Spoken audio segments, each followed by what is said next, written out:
What's trending here, Rockets plan to use a couple of roster spots for DeMarre Carroll and Jeff Green. Green is a free agent, planning to sign with the Rockets today, league sources told ESPN's Tim McMahon. And Carroll agreed to a contract buyout with the Spurs on Monday, his agent told ESPN's Adrian Wojnarowski. Carroll will sign with the Rockets upon clearing waivers as well, so the two looking to sign with the Rockets.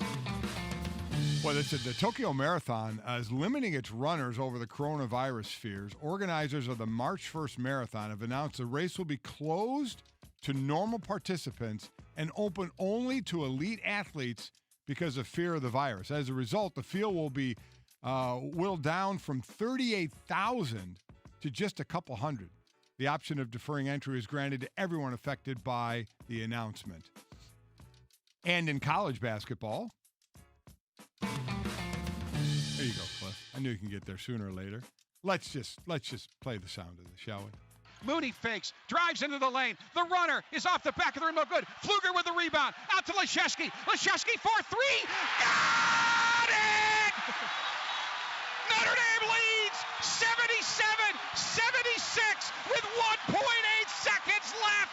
Wow! The gods have shined on Notre Dame.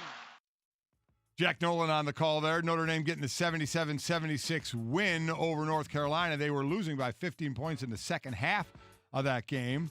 For the Tar Heels, 6 losses in a row. They are now 10-16, 3-12 in the ACC, and Roy Williams not real happy after this one. You got two choices. You can compete your butt off, or you can get up in the fetal position and curl up and start crying. I'm not going to freaking do that. We're going to, excuse me. I apologize to everybody. We're going to freaking compete, and that's what we're going to do. Whether we play Saturday, you can feel sorry for yourself, and you feel sorry for yourself, and you're going to do that the rest of your freaking life. Feel sorry for yourself. He's sorry for swearing. Again, that was Jack Nolan on Notre Dame Sports Network with the call for the Notre Dame win. Tough year. Tough year for North Carolina and Roy Williams. That is what's trending. By the way, Roy Williams made it clear abundantly that this is not a talented team, according to him. They continue to show it, but I still have to question. He recruited him. I'm just saying. Oh, listen, hey, his team, he put them together. Can't throw everyone on the bus. What's Trending is brought to you by Redbox. Don't miss award-nominated Ford versus Ferrari starring Matt Damon, Christian Bale. Rent it now on Redbox for under $2 a night. It's Golic and Wingo on ESPN Radio and ESPN2, presented by Progressive Insurance.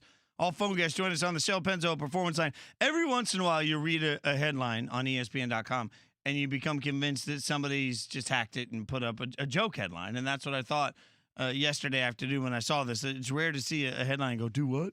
But let's get to some Straight Talk brought to you by Straight Talk Wireless. The headline said, Kyrie Irving replaces Pau Gasol as VP of Players Union.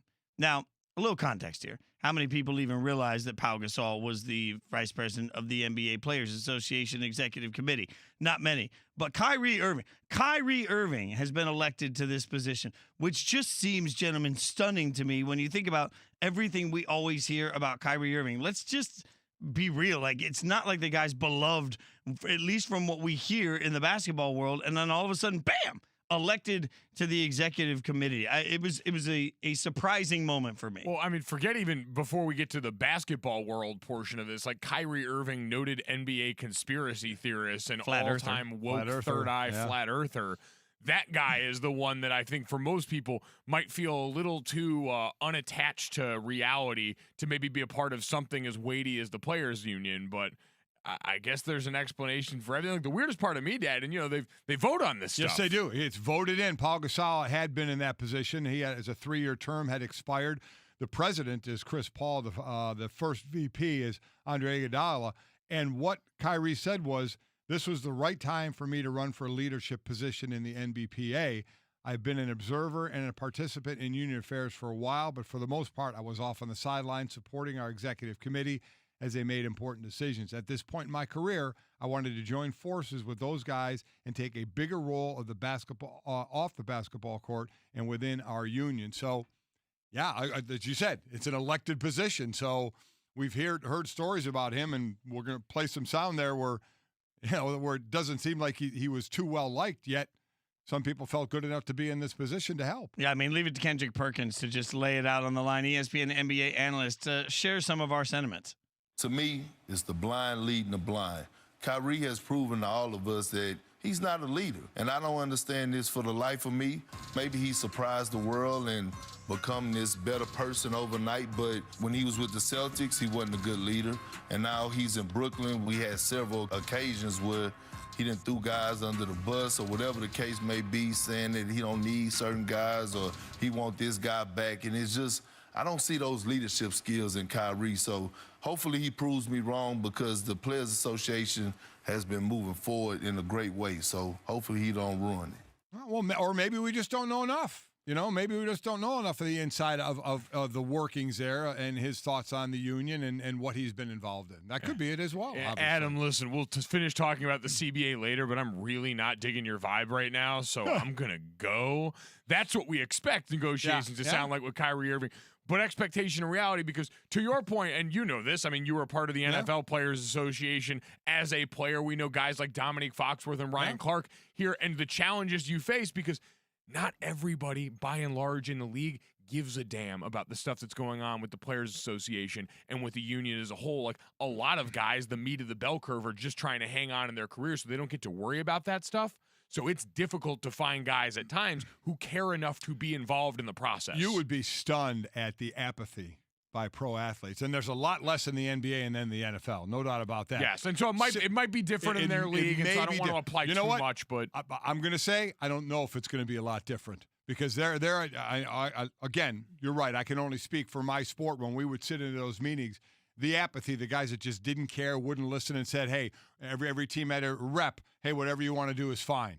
Guys, wouldn't dive in, and I don't know the interest level of the players not involved in it in the NBA. But what I do know, especially in football, for a while, you wanted one of your bigger names being your rep because there could be some backlash at times. I think we're past those times in sports now. The players have so much more power nowadays, but normally you are going to see name players in those higher positions. Well, again, it should be stressed that he was elected as vice president of the NBA, the Players Association, National Basketball Players Association. Also, that group gets a lot of credit for the All-Star weekend we just saw. Chris Paul was the one that, sat down and said, hey, I want to engineer this idea in the All-Star game that we've all been raving about. So they were a part of that. So they play a major role in the NBA that we see. That's Straight Talk Wireless, everything for less, only at Walmart. Speaking of Straight Talk, Mike Tomlin went on First Take yesterday and gave us the Straight Talk about the state of the Steelers and specifically about Mason Rudolph. You'll hear it. We'll react to it. That's all next. All right. They say a great offense starts with a great defense. That's especially true when it comes to the fuel you put in your car.